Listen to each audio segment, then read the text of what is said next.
Opportunity delayed is life crippled. Opportunity denied is life destroyed. It was sometime in 1992 when I was the senior pastor of the Emmanuel Methodist Church in Chennai, what used to be called as Madras in India. I was preparing a sermon, rather a series of sermons from the Gospel of Matthew. When I was reading chapter 25 of Matthew about Jesus' parable on the sheep and the goat, how on the last day he was going to divide the whole humanity into two groups, one the sheep, the other the goat, and then passes judgment on them, and he turns to the goats and say, I was hungry, you did not feed me. I was naked, you did not clothe me. I was in prison, you did not visit me. I was sick, you did not take care of me, so on and so forth. And in a great shock, those people ask him, Lord, when were you hungry? When were you thirsty? When were you in prison that we did not do those things? And Jesus tells them, whatever you did not do for one of the least of these brethren of mine, you did not do it for me. Then he commends those he calls the sheep.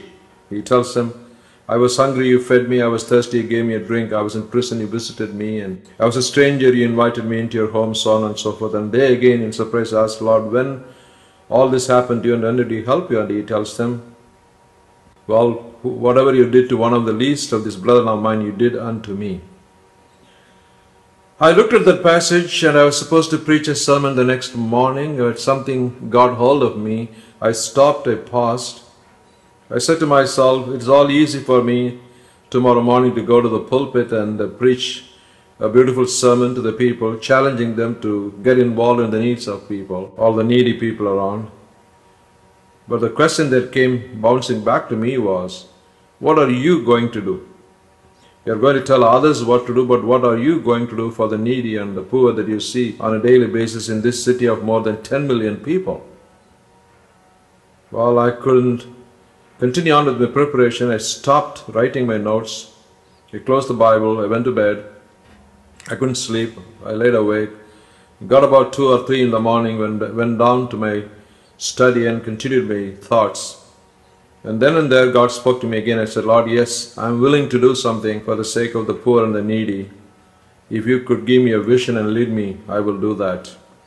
And the thought came to me, there are a lot of children in the streets of Madras or Chennai, orphan girls in particular. And they were running a lot of risks as children. If somebody is not going to take care of these little ones, someday they may come back to the streets as beggars, and even worse, some of them may be potentially become prostitutes. That thought horrified me, and I said, Lord, I'm willing to do something for these children if you can show me how. Well, to make the story short here, I shared this thought with my wife, and she also got excited about it.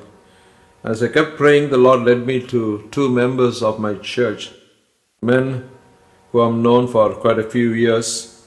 One was a retired accountant working in a big bank, a federal bank of India. The other one had just retired as the Secretary of Law and Order for the state of Tamil Nadu in India with 60 million people. These 2 gentlemen were known to me and good Christians. I decided to go to them for some advice how to go about fulfilling my vision into reality. And meanwhile, there was this dear lady by name Yvonne Mueller-Mister. She was from Belgium, a kind of a self-appointed visiting missionary to India. And she was doing some kind of a work on her own for leprosy patients in other part of the state. And she used to come every Sunday to our church to worship. And I made acquaintance with her. And she used to come and share with me about the ministry that she was doing. And I remember earlier on she had asked me once that she was trying to do something in the city, but she didn't know what, if I could help her. I had taken her to a few projects of the church that I was involved with. None of them seemed to appeal to her. And that morning after this vision came to me, she happened to visit me, and as we had some coffee together, and she asked me a question whether I thought about another project that she can help us with. Then I shared with her what I told the congregation. She said, yes, I was listening to you. Then I told her about starting an orphanage for girls to prevent them from running into the risk of becoming beggars one day or being pushed into prostitution, most probably. She got excited and said, yeah, this is something I would like to help you with. Well, so taking her with me, my wife and I visited these two gentlemen. The four of us talked and prayed, and we all agreed we should start an orphanage soon. And we were going to name it the Home of Love. Well, that's how the Home of Love started in 1992. A year later, Yvonne went back to Belgium and spoke to her friends and benefactors and brought some money with her, and we decided to buy 3 acres of land in a small village called Alamadi, about 25 miles west of Chennai city. We formed a board of trustees with 7 members in it, calling it the Home of Love Charitable Trust.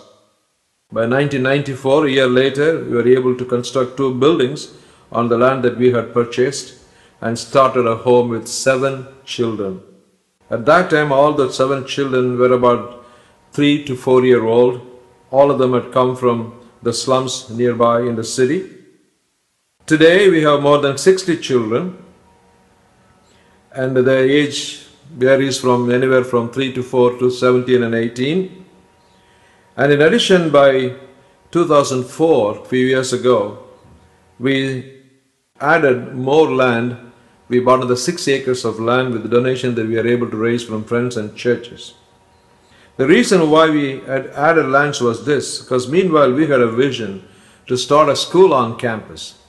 Up until that point, all our children were put in a village school. But the village school has got a very poor quality of education. The children in a village school run by the government are not treated well, especially our children were ill-treated, so to say, as children from the orphanage and looked down upon, which is a stigma for them. So our children were very confused, and we wanted to give them a quality education. We wanted to entrust them with teachers who would teach our children, every one of them, with respect and dignity. We want to have a school where the children build their own self-confidence and develop their own self-esteem. We want to start a school where the children will be given opportunities to discover their distinct skills and potential they lay buried within, and to give them opportunity to develop those distinct skills and potentials. So we prayed about it, and the Lord led us to found what is now called the Providence Residential Academy, which offers quality education comparable to some of the private Christian schools in the city. And a retired principal of one of the most leading Christian schools in city was willing to help us to put this program together. To this day, she heads the school and helps us a great deal. So our children now have a very quality education. They're doing very well. We are happy for that. And our future vision is that we would like to develop this school into a big one where we should be able to house at least 1,000 orphaned children. When I say orphaned children, I must say there are 3 categories of children. The first one are mostly orphan children, no parents at all. They're being brought to us by their relatives to be taken care of. The second category of children are what I call semi-orphans. They have single parents, mostly mothers. Fathers are dead and gone, and the mothers are too poor to bring them on their own, so they bring them over to us. And then third category, some of them do have both parents, but unfortunately their father is maybe in prison, serving terms for some crime that he committed. And let me tell a story, for example, of one girl, perhaps the most brilliant girl in the Home of Love.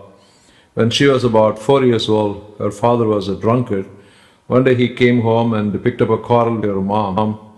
Got heated up. He took a kitchen knife and stabbed her right in front of that child.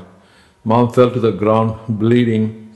The child was in total shock, and she sat there crying next to mom. But the father went to sleep. And then within a few hours, she succumbed. By the time the neighbors found out something was wrong and came to their rescue, it was too late. And so now the father is in prison. In fact, he's become insane. And this girl was brought to us by some of the relatives, and we are taking care of her. And she turns out to be the best and the most brilliant child. Just to give one example of the kind of children that will come to study with us.